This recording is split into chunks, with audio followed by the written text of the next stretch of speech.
Today we're going to be continuing our discussion of relationship regulation theory. The ways in which moral norms, moral obligations, moral values, moral virtues, conceptions of virtues and vices depend on social relationships and vary with different kinds of social relationships. Today we're going to be talking about relationships based on equality matches.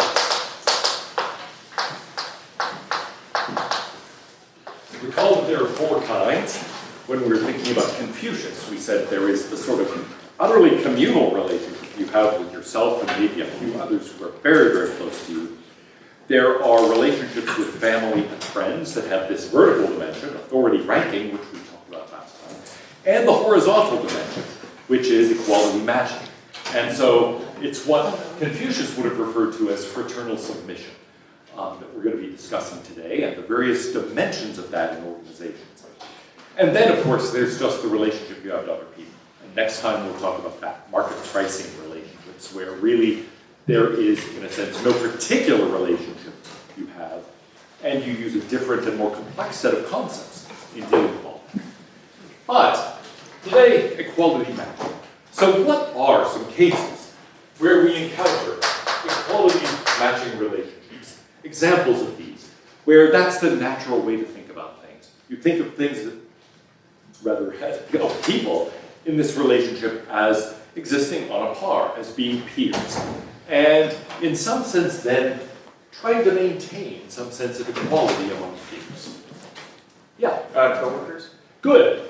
In an organization, you and your co-workers, the same level of the organization, are great examples of this. Notice people are going to operate with certain norms in that, right? They're going to expect certain things of their co-workers. They'll expect certain kinds of treatment in relation to their coworkers.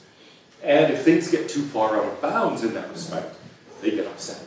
What are some other examples of relationships like that? Yeah? Fellow students? Okay, students in a class. Suppose I show a lot of favoritism, right? Some of you are going to get upset. Why are you always... Actually, I had this horrible experience of teaching junior high school for one semester. And I won't go into the reasons why, but in any case, students thought I played favorites badly. And there's a certain sense in which I did. There was one kid in that class who was failing every subject. Teachers hated it. They warned me about him in advance. Okay? And once I got into the classroom, I realized this kid is really smart. But he also was cracking jokes all the time. And they were funny. It was like having Jerry Seinfeld in your class. I mean, it was actually awesome. So I thought it was great, and I was the only teacher who would laugh at his jokes. Well, his grades went from F's to suddenly A's. I mean, he was really, really good. But the other students got upset, because when I would laugh at his jokes, well, other students would then chime in with their own variation on the joke. But they weren't very creative. And so like one or two of them would say things that were mildly amusing. It's like, ha, ha. But then, by the time you get to number 4 and number 5, jumping on the same bandwagon, and basically giving you a worse version of the same joke, I would be like, okay, let's get back to work, right? Well, it's not that I was trying to pick on those students. It was simply that, by the time, when you've got a creative, funny joke, I tolerate you saying it. When you're the 5th variation on a funny joke that's no longer funny, I sort of say, let's get back to work. And so they thought I was playing a lot of favoritism. And in any case. Anyway, so yes, students expect a certain level of equal treatment. And some of that's legitimate. Some of that might be imposed by, the perceptions of middle schoolers. Other aspects in which, or other kinds of relationships where you have this sort of equality of expectation, where you view everybody as on a par, as peers. Yeah? I did this with my girlfriend when we were first starting out, where I would buy a meal and she would buy a meal and back and forth. Okay, good. Lots of relationships are like this, right? Relationships, especially at earlier stages, So I think that's true of romantic relationships, where at early stages, there's some, you're not yet at the full communal sharing thing, right? I mean, first date, you don't immediately say, let's share our lives together. Let's combine our bank accounts. So why don't we just live together? And, you know, it's like, that's a good way to creep someone out. And so that's true in those kinds of relationships, but it's also true in friendships, right? Maybe beyond a certain point, a friendship is actually more like a communal sharing relationship, but probably no ordinary friendship really fully progresses to that level. And certainly at the beginning, it's not like that. And so, in general, I would say friendships tend to be like that. Think about Confucius as well, friends there, where those are assumed ordinarily to be primarily these kinds of horizontal equality matching relationships.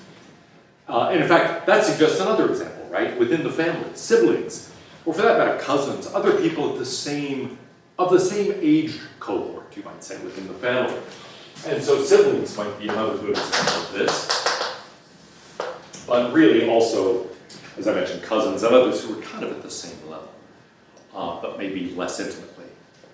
Other examples.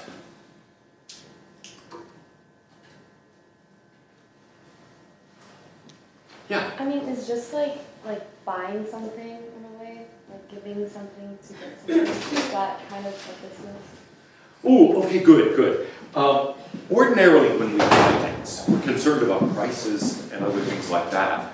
And so there's a more complex sort of calculation which drives it into what we'll call market pricing, and we'll examine next time.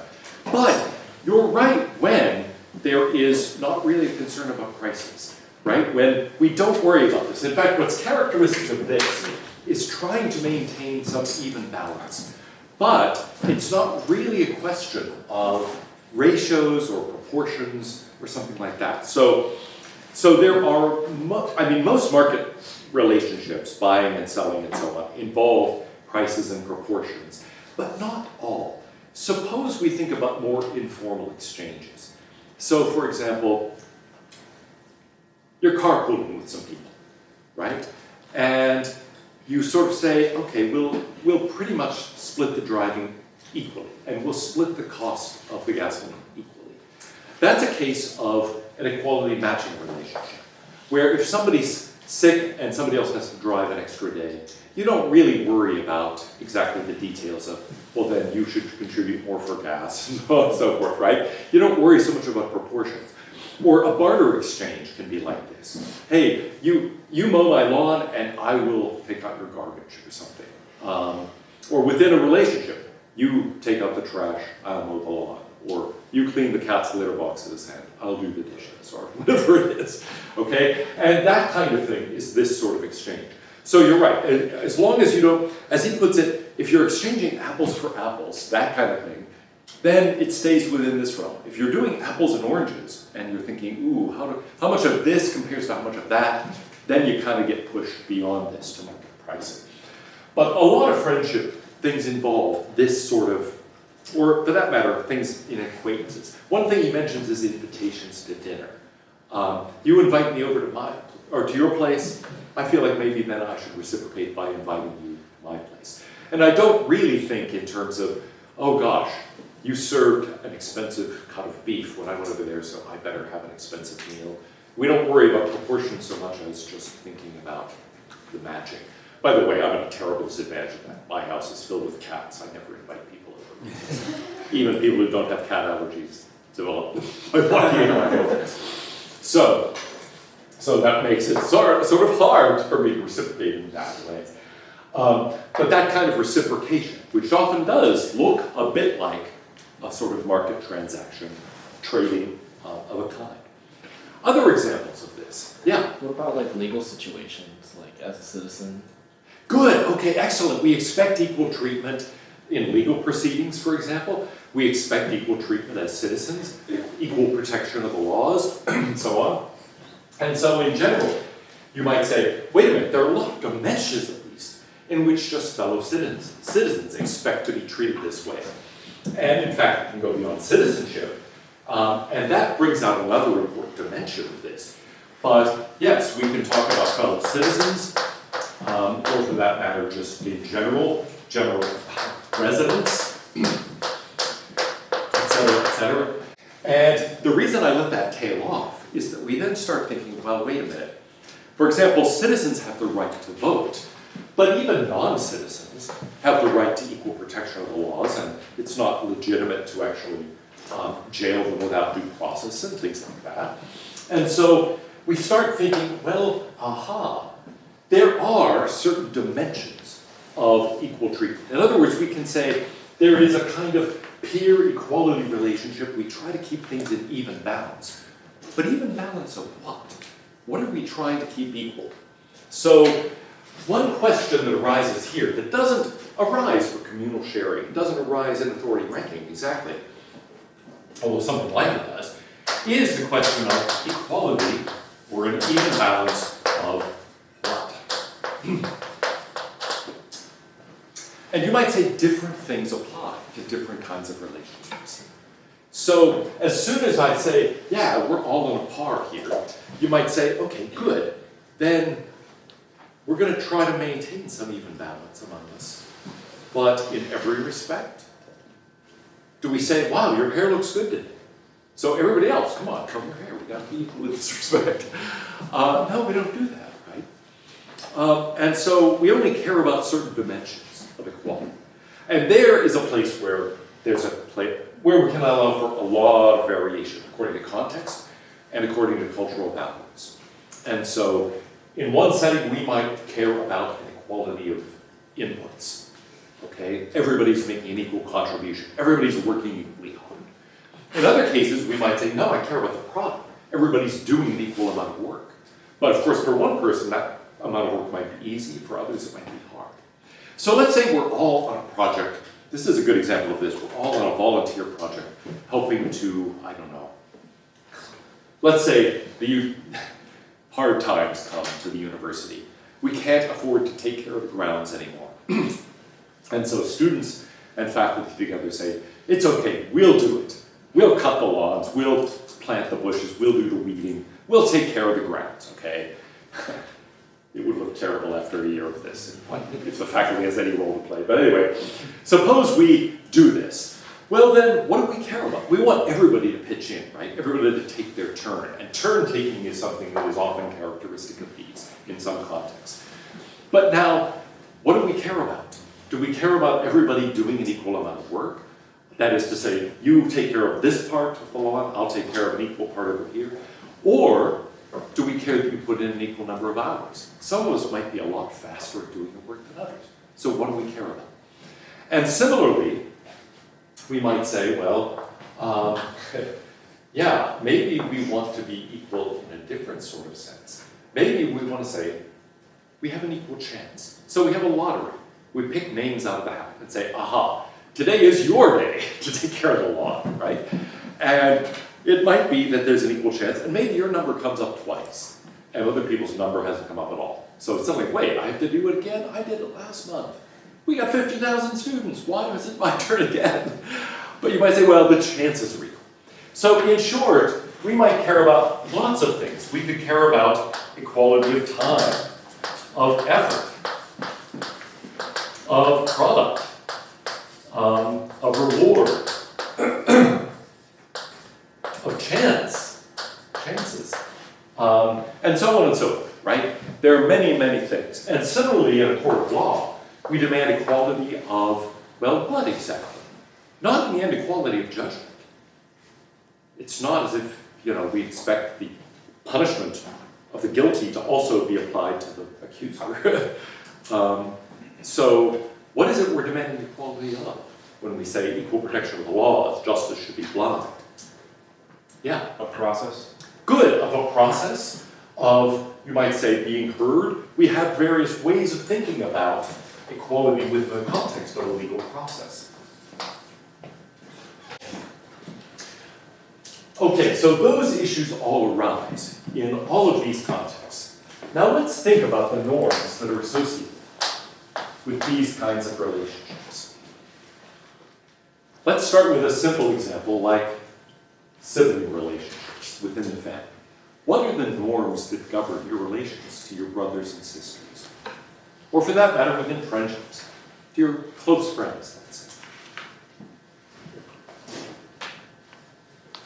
Yeah. Well, like you said, taking turns. Ah, good. Okay, so yes, we have to maintain that even balance. And so there are lots of ways of doing it. We, for example, take turns. Some things you might say we have the right to do together, treated equally, but a lot of things aren't like that. So we have to take turns. Okay? Maybe we have to share one car. Well, you can't say, well, we'll both drive it. No, we have to take turns. Only one can be driving it where they want to go at a time. Might be the same thing with using the bathroom.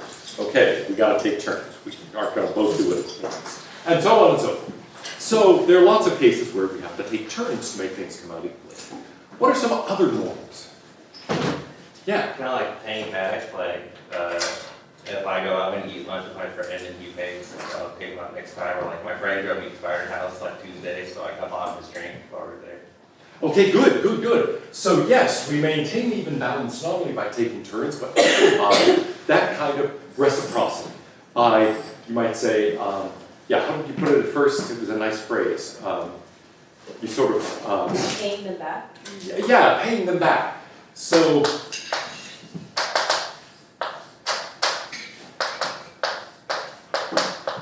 So yeah, you have this sort of one-for-one thing. You drove last time, I'll drive this time. Or you paid for the drinks last time, I'll do it this time. Or we have this, you know, maybe we roughly treat them as equal. We say, okay, you drove, so I'll buy it here. That kind of thing. Where we have something that balances things out. Yeah. Also, it may not be entirely balanced each time, and someone could prefer to give more, or they don't mind. So just making sure not to take advantage of that. Yeah, okay, good. So there is some sense of not taking advantage.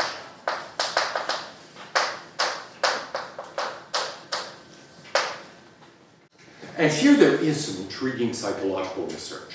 People have they really don't want to be taken advantage of. And so you're right, sometimes people contribute more. And even though, you know, the cost of the gasoline and driving might be less than a pitcher of beer or whatever, it might still be the case that you treat that as equal. You don't worry about the ratios and the proportions. However, suppose you are thinking, wait a minute, I'm always doing this. Then you have this sense of, wait a minute, you're not supposed to take advantage of people. And so even if somebody is very generous and willing to do this, we've got a potential problem. You're not supposed to take advantage of people. And we'll get to the negative aspects of this in a moment. But what form will that take then? Let's say I am very generous in this friendship. And I'm constantly saying, oh, I'll pick up the check. What happens then? What do we do to maintain the balance? Now, at a certain point, it might be that we're in a close enough relationship that we start moving away from equality matching to communal sharing, where it doesn't really matter. But suppose we're not there yet, okay, and I start exhibiting that sort of generosity. How can we bring things back into balance? What happens? Maybe you've never had an overly generous friend, so this is an issue, yeah. Either do something similar, so the same situation like he was mentioning earlier, you pay all this time, and I'll pay all the next time, or at least equal in another type of favor. It doesn't have to be monetary. Okay, good, that's right. So there's this sense in which you want to bring things back to balance. It might be that one is more generous and pays for more things, but then maybe you do more than your share of the driving, or you do something else. I mentioned negative things. Notice this can create an awkwardness if it goes too far. Yeah. Maybe just like gratitude, showing gratitude or like recognition of the person. Okay, good. Yes, so this is something that involves balancing, but it's not always balancing of exactly the same thing. So when we're thinking about courts of law, we do think it's a balance of the same things. We don't say, well, you get to call witnesses and you don't. But that's okay because we'll give you the presumption of innocence and not you or something. We don't do those kinds of trades. But in most friendships and less formal relationships, people do that kind of thing. So it might be that that can be compensated by gratitude or by generosity of a certain kind. So there might be other behaviors you can do where you show generosity toward the other person. some other norms that might govern these relationships, or ways of bringing things back into balance.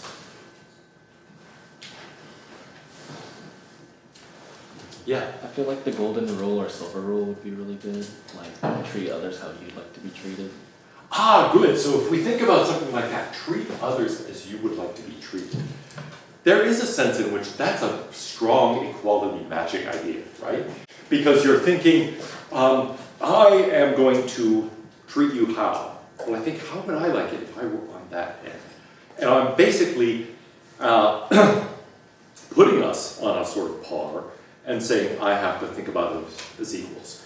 In fact, in the biblical account, it treats this as equivalent to love your neighbor as yourself. And you might think it's the same type of idea, right? There's an equality there. Now, on one interpretation, that really pushes you toward a communal sharing idea with everyone, since, after all, you have that relationship with yourself. But another way of interpreting it is to say, no, it's really fundamentally an equality matching idea.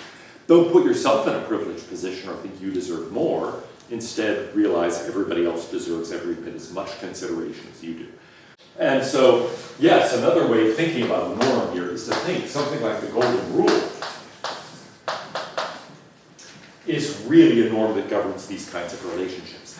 Now, actually, in Confucius, there's a term for his version of this, the silver rule. Don't harm others, or don't treat others the way you wouldn't want them to treat you. And what his version really comes to is sometimes rendered by translators as likening to oneself. You think others are like me, right? And so they deserve equal consideration, equal respect. And so that is a way of thinking about that and Confucius's version of it as versions of equality matching, saying, look, we are, morally speaking, peers, and so we deserve the same moral consideration. Okay, other examples of ways in which we restore balance or other norms.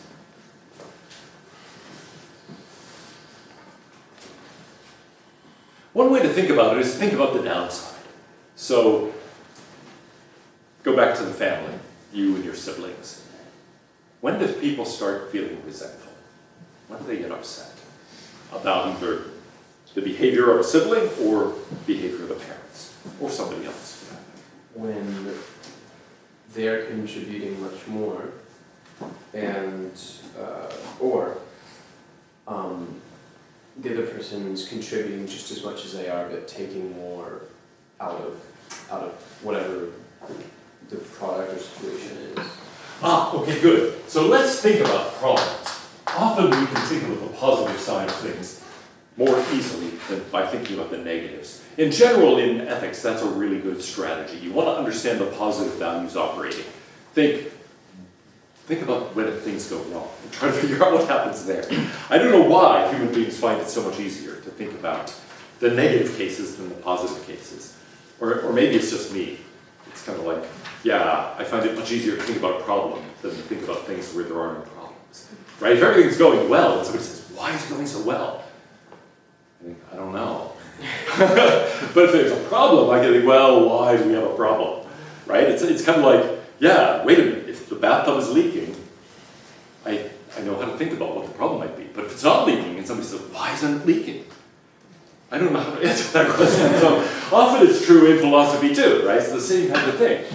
And so we've got this, yeah, all right, good. So we've got one sort of problem, and they're all versions of things falling out of even balance, but they are somewhat different. Okay, so we've got equal contribution.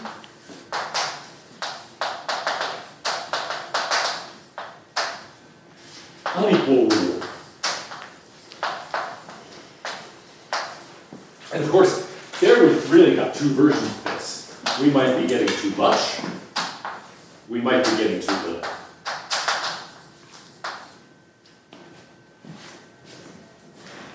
So you've been doing your share of the chores, but gosh, your brother, who's also been doing his fair share, gets all sorts of recognition for that, all sorts of gratitude. You don't get any recognition. Yeah? I think an example of this that I hope other older siblings can sympathize with is being the one to break through all the barriers. So I couldn't play, graphic video games until a certain age. My brother didn't have to worry about that. I had to mow the lawn all the way through high school, and then by the time my brother hit high school, my dad was back to mowing it. Oh, right. Yeah, good. I was an older sibling, so all of this is completely illegitimate. But no, I mean, this is a very common pattern, right? The older one thinks, I had to break down barriers. You younger siblings have it so easy. I mean, by then, mom and dad are exhausted. They lost the fight. They just don't have the fight in them anymore. My wife was the 5th child, and so her siblings were like, oh yeah, by then, we could get away with anything, right? We couldn't get away with any of that. So yes, often it's the older one who feels like, hey, I had to do all this stuff, and I didn't get any of those privileges, and the younger ones, it looks like, hey, they're getting all this stuff without having to do all of this. On the other hand, that's a way of the older one sort of looking at the younger one and saying, yeah, you know, it's so easy. But the younger one always responds with what?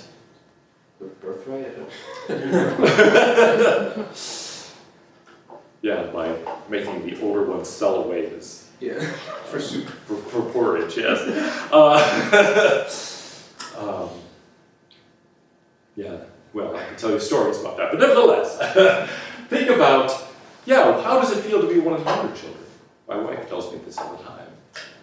Yeah, Everything's a hand-me-down. everything's a hand-me-down, that's right. It's like, yeah, well, at least you got to wear it first, right? I have to wear your old clothes. And I have your old toys. They don't buy me new toys, and blah, blah, blah, blah, blah. So there's that kind of thing. Plus, you got all the attention. I don't get any attention. And you were the oldest. Why, when you were around, it was, 2 parents for 1 child. Now, it's 2 parents for 5 children. I guess, 1/5 the attention you got. So there's that kind of thing. And so notice, there are different aspects, right? Equality of what? There are different things. But one will say, hey, I got a lot more of this. Another will say, yeah, no, you got a lot more of that. And so on. So there's a sort of an attempt of people to say, no, it was fair after all. But still, a lot of hostility can emerge when this kind of situation emerges. Now, it's somewhat different, right? Suppose you're aware that you're the favorite, that you're getting really more. How does that make you feel? Amazing. Yeah, maybe it's very interesting, actually. People have done studies, and when you've got a group like this, and some people get more, sometimes, they like that, right? It's like, yes, on attendance, I will give you all a point for every day you attend, except for a couple of you, you're going to get 1.5 points every time, right? I don't know why I made it any awesome. On the other hand, how good is that? You might feel guilty, right? You might think, I don't like that. No, I'm not. It's not yet 12th class day. I'm not taking attendance yet. No, you will. So you might think, look, no. That's. In short, people prefer getting a little more. On the other hand, they don't care about it that much. And in fact, it makes them feel uncomfortable in some ways because they realize equality is important. But suppose you get a little less. Suppose I say everybody gets a point for showing up on a day except that guy. He gets only 0.9. Okay? He's going to say, what's going on? He's going to be furious. And so, too much, well, that creates partly a feeling, hey, yes, good. Partly a feeling of, maybe I should feel a little guilty about this if you're the favorite. But on the other hand, if you're the one who is disfavored, even by a small amount, you get upset. So, here are some psychological studies that people have done, where it looks like people behave irrationally. This is called the ultimatum game. And one version of this game is to have 2 people, and they're told the following. Let's assume it's these 2. And I give him $10. And I say, now, you can share any part you want with him. So you can take the whole 10 for yourself. You can give the whole 10 to him. You can make it 5 and 5, whatever makes you want. But he has to agree to the deal. Now, what do people do? What kind of offer does he make? And how does he respond? Yeah, Well, hypothetically, you should say yes to anything a penny or greater, like economically, because you're benefiting. But they've shown that like unless you give like the person at least $3 or like more dollars, people won't say yes. exactly. So you might think, look, if he says no, you don't get anything, right? So even if he says, I'll keep an eye, I'll give you $1, he's better off saying yes. He gets the $1 that he wouldn't otherwise have. Nevertheless, that's not what most people do. They'll say, what do you mean? You get 9, I only get 1. I'm not going to agree to that. No. Okay, then neither of us gets anything. And so they enforce a certain equal level. Now, do people demand that it be 5 and 5? Well, not necessarily. You're right, they'll sometimes take a little less. After all, you're being offered the money. So, okay, I'll take a little less than that, but not too much less, or I'll just sink the deal. And that indicates that people have a pretty strong preference for equality. The most common offer, by the way, is let's split it evenly. The other person's sure to agree to that. It's very few are going to turn that down. No, not at all. I have veto power. But you have to play the negotiation fair, and people value the fairness of the outcome. In many cases, even more than their own utility. They're willing to be worse off to prevent you from being better off than they are. Yeah. Doesn't that vary across cultures? Because I know in Yes. some cultures they'll refuse any amount because then they would feel that they are indebted to the other person. Okay, good. So yes, this is a case where there is a place also for cultural variation. We're identifying here basic schemata, you might say, built into the human mind that allow us to think about relationships. But the ways in which we implement these vary a lot from situation to situation and culture to culture. So here we've already talked about one dimension of this, but now you're pointing out another dimension. Because after all, you might think, hold on a second. Now, 2 ways in which you might think about it. You might think, wait, I think equality is so important, we have to maintain it evenly. And I don't want too much either. I mean, if you say, I'll keep 4 and I'll give you 6, I might think, whoa, that's unreasonably generous, right? You don't need to do that. And indeed, people get made uncomfortable by gifts that are too large. Okay? Suppose you've gone out with somebody a couple of times, and on the 3rd date they bring you roses. Well, that might be nice. Suppose on the 3rd date they bring you a Rolls Royce. Say, here, it's yours. You might think, no, wait a minute, right? So wait, what's happening here? And you're right now, some cultures go so far as to say, look, the money was offered to you. To the extent that you give me anything, I'm actually feeling like now I owe you. And I don't want to owe you. So there is, notice, a sense in which, wait a minute, if one person is contributing more, I'm now obligated. I'm now indebted to them. And part of this even balance is, well, not taking advantage, but also not accumulating a debt. So I don't want to start feeling like, wait, my friend is always doing this, I feel that I owe them something. Why? It starts taking it out of an equality matching relationship. If it's a little bit, I can compensate by doing a little more here, or I can repay them with some gratitude, and so on.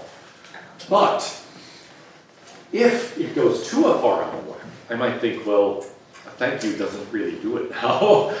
And so, if my friend helps me move, that's one thing. If my friend buys me that house and helps me move, I start thinking, whoa, I don't see how I can repay that. And so that can cause problems. So I think in all cultures, that sense of, wait, that's too much, I'm too far indebted now. But you might have cultures that have a very strict rule about that, like, whoa, yeah, you give me anything? No, I can't do that. Yeah.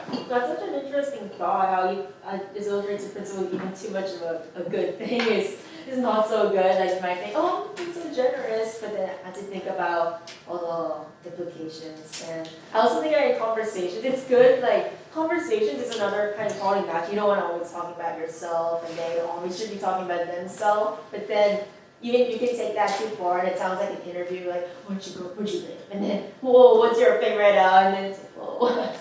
Right. Okay, good, yes. So notice that in conversation, we do have a sense that something like this. But you're right, it's weird. If we start in a friendship paying too much attention to this sort of quality, right? Then you're right, it suddenly feels like an interview and it feels like it's no longer a friendship anymore. So it's kind of like, I told you about my day, now you have to tell me about your day. And nothing happened. Well, now I have to ask you a series of questions to draw this out. At one point, a salesman in a store was trying to sell me a GoPro camera. And it was very impressive, like, this is so cool, you know? I clearly was very impressed. But in the end, I said, look, I'm a philosophy professor. I wish I had the kind of life where a GoPro camera would reveal exciting things, right? And maybe once a year I'd ride on a roller coaster and okay, that'd be cool. But otherwise, what am I gonna do? Okay, now for the next 5 hours, here's a GoPro of me staring at a computer screen. Or of me reading a book. So it's like, yeah, I just don't live that kind of life. So all too often, you say to me, how was your day? And it was really like, well, you know, I thought about reasons. And what'd you think about it? Oh, I don't know. You know, it's a little bit like Leonard says in The Big Bang Theory at one point. He says, I'm a theoretical physicist. Somebody says, well, what does that mean? What do you do? He said, well, I think about stuff. Sometimes I write some of it down. Sort of what being a philosopher is like. And so it's not really an action thing. And I find, to the extent that, you really want to hear about that? Okay, well, I'm starting to think about the difference between a generality theory and a universalizability theory, and blah, blah, blah, blah, blah. And quickly, unless they happen to be a researcher in the same area, they're kind of like, in a non-monotonic one, like, okay, blah, blah, blah, blah, blah, blah. I might as well just say blah, blah, blah, blah. So anyway, get back to the point. Yes, we have these kinds of things informally too. And that happens within organizations among coworkers. So think about the ways in which things can go wrong among coworkers. We've already identified something crucial. Wait a minute, we all made equal contributions on that project, but somehow they get all the credit. And that happens all the time. In fact, it happens in academia too. Luckily not in the humanities, but, or at least not often. But in the sciences, it's a real problem. Because you've got a bunch of graduate students, let's say, and even some undergrads working in a lab, and then the professor takes credit for all the research results, right? And you think, wait a minute, why is that paper published with that person's name? And that's something like, hey, I made a big contribution and I don't get a reward, all the credit goes to that person. So in the sciences, where you've got whole teams of people working together, that can be a real issue. But among most coworkers, it's not quite that efficient. There is this kind of, well, what are ways in which coworkers can annoy other coworkers? Let's think about the problem from that point of view. Being on the edge of inequality, like still balanced, but like there's like a very subjective, like you can't say anything to a person because I don't really do anything that's changed the balance, but it's just tipping on the edge where it's like you really getting. That makes sense? Okay, yes. Here we're thinking about cases where you've got an equal contribution and an unequal reward. Actually, before I get to the details of what you've said, let me just fill out the other part of this. And then where you've got an unequal contribution, right? One person's doing all the work, but nevertheless you've got an equal reward. They get no special recognition for that. But now you're pointing out an interesting other possibility, which is that actually, since we're talking about an even balance, and turn-taking and contributions, it's sort of hard to assess people's contributions, right? And we're thinking in terms of, look, we're not really computing ratios and thinking about prices and how much of that is worth how much of this. Instead, we're just thinking these are roughly equal matches. But suppose you think, well, I guess here's the way I put the point more generally. There's a vagueness about this, right? That is to say, it's not super well defined. Now, if we're carpooling and you drive Monday and I drive Tuesday, okay, it's equal contribution, you might say. But a lot of times it's not so equal, right? You drive and then I buy you lunch. Was that equal or unequal? Depends on two people. Yeah, it depends, right? The two people might agree that it is. But what if one thinks that's equal and the other doesn't? Or one person buys the pitcher of beer and somebody else says, hey, great, I'll I'll arrange for the Uber. But doesn't pay for it, still expects you to split it, right? But they do this. And so they think that's equal to paying for the pitcher of beer. Well, one person might think, hey, so that's even. The other person might say, no, it's not. And so one of the, you might say, vagueness or differing perceptions. One person might be shocked to find out that the others in the work group don't think that they've contributed equally. What do you mean? I was in all the meetings. Well, yeah, but you didn't say anything, right? You didn't seem prepared, and so on and so forth. And so there can be differing perceptions about this. So it's very easy for one party to think, and in a sense, the older versus younger sibling example is a perfect example of this, right? Each thinks they were treated unequally. The younger one, like, oh, it was all hand-me-downs, and I didn't get much attention. The older one, oh, I got too much attention, and I had to break down all the barriers, and they were much stricter with me, etc. And I had so much less stuff. So, in short, yeah, it's like, wait, both parties feel as if they got less out of the arrangement, and that can easily happen. Yeah. When you're given stuff, but like they kind of rub it in, like, oh, you're so lucky that I like did all this for you, and then at that point you're like, oh, I'd rather not have received that. Ah, okay, good. So there's another problem. We're talking here about sort of equality and evenness, but notice there's an element about attitude here that's really crucial, okay? And so that's something that is a little bit hard to pin down and explain. However, Aristotle, in a number of points, says, look, what matters is not just doing the right thing, but doing it for the right reason, and doing it in the way that a virtuous person would do it. And so there is a way of making these contributions or obtaining an even balance that makes you feel like, yeah, good, right? As if that's the way it's supposed to be done. But another way, another set of attitudes, another set of reasons, where it feels like, oh, that's not the way it's supposed to be done. So yeah, lording it over someone, saying like, well, I bought the beer, I hope you enjoy it. Right? That's like, oh, that's creepy, right? Now I don't want the beer. Or what are some other ways in which this could emerge among coworkers or fellow students in a study group or something like that? I've set you all up by saying, hey, I encourage you to work together on the homeworks. Like, you'll see, maybe now you don't know, but in a few weeks you'll say, oh, now I have an example. Yeah. Gaslighting. Oh, sorry. Well, you first met up. Yeah, like gaslighting kind of nonsense justifications when you confront them about their bad behavior. They'll say, no, actually it's you because of this. It's really your fault. Oh yeah, okay, good. And you know it's nonsense, but they refuse to accept Right. responsibility. Okay, yeah. In real relationships, you might say there are lots of ways in which this can manifest itself, right?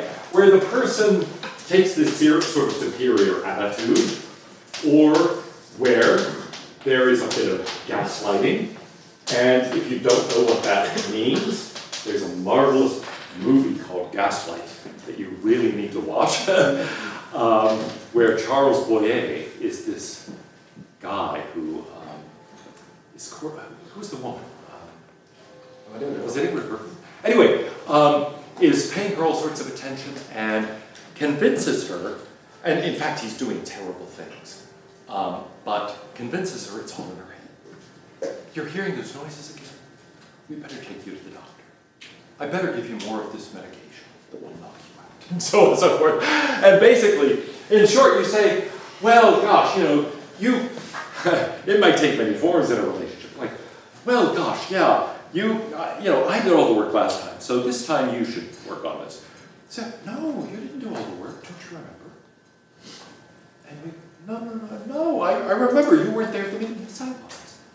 Yeah, no, look, near the end I said, yeah, I've got it all figured out. And you probably don't remember because you always want to take the credit. Right? And this is all nonsense, but in short, now, this comes very close to, look, you can have sociopathic people in your work group, and you might think, oh, this is and admittedly, the movie is an extreme case where the guy is a criminal.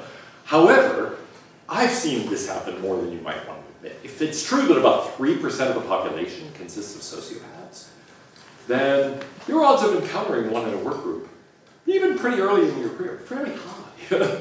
Okay? And that sort of person will do this kind of thing. They'll try to convince you, oh, if anything, it's all your fault. And that's a problem. Okay, other. I guess mine was similar but kind of weaker. It was just like gossiping. Ah, okay, good. Yeah, say more. Along the lines of like, sometimes you just don't know what the situation is, or like it's like among friends it might be like light or playful, but it's just like how someone interprets it. Ah, okay, good. We've got problems of gossip, problems of interpretation. That's something like the different perception, but it's also a matter of interpreting things. You've got a bunch of people working together, and then you say, well, whose idea was that really? And people might have very different interpretations of the same conversation. It's like, well, I was the one who came up with the key idea. Yeah, but I was the one who recognized the importance of what you said and said, oh, that's the answer, etc. And so if people get hung up on that and who gets credit for what, and you might say that's part of the underlying problem. Just too much attention to this ruins it.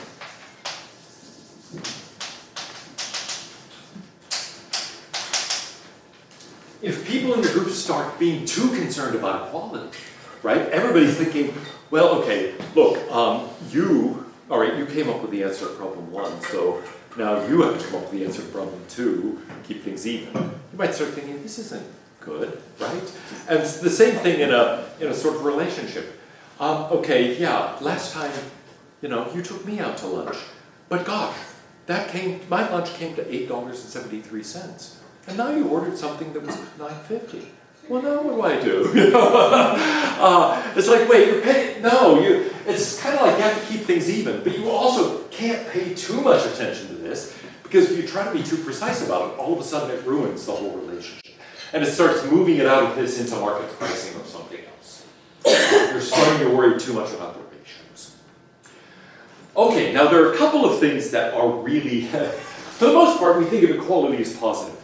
But there are 2 things in Fisk's article that are meant to be warnings. 2 ways in which this can actually generate serious problems. So where are the key trouble spots? How can this generate? One point he says is, well, this can actually generate an authority ranking relationship. How would that happen?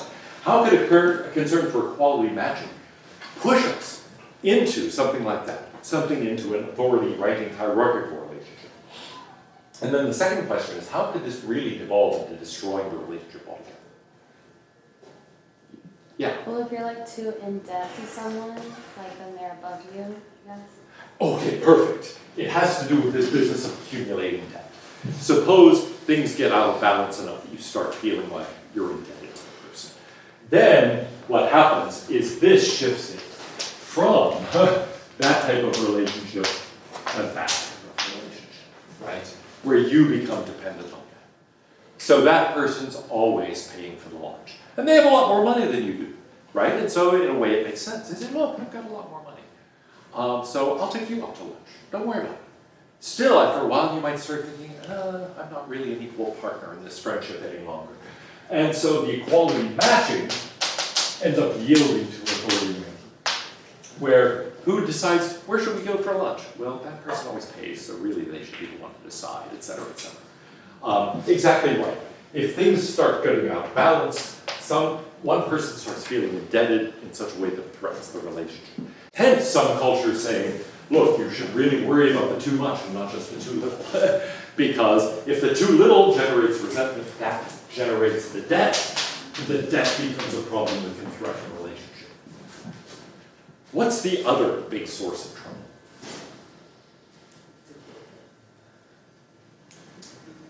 It ties exactly into the other side of this. You're getting too little. So what happens? You feel as if you're always, good. 2 things can happen. First of all, you just leave. You turn, right? You're working for this company, you're working hard, you never get any reward. And you think, I don't get recognition here. My salary is lower than other people's. I'm gonna leave. I'm gonna quit. So that's one possibility. The other is actually much worse. Okay, what does it do? It causes resentment. And if you've read Nietzsche, you know, ressentiment. as he puts it, is a bad thing. He doesn't really can't find a good term for this in German, so he uses the French. And a lot of translators state that, but actually it just means resentment in English. And the idea is, yeah, this can cause hostility. I resent constantly feeling like I don't do it. And so I decide, maybe to leave the relationship, but maybe I then get back to it. And here's how feuds can start. It can also lead to envy. Hey, I start envying my coworkers who seem to get more rewards than I do. I get upset about that, I get angry, etc.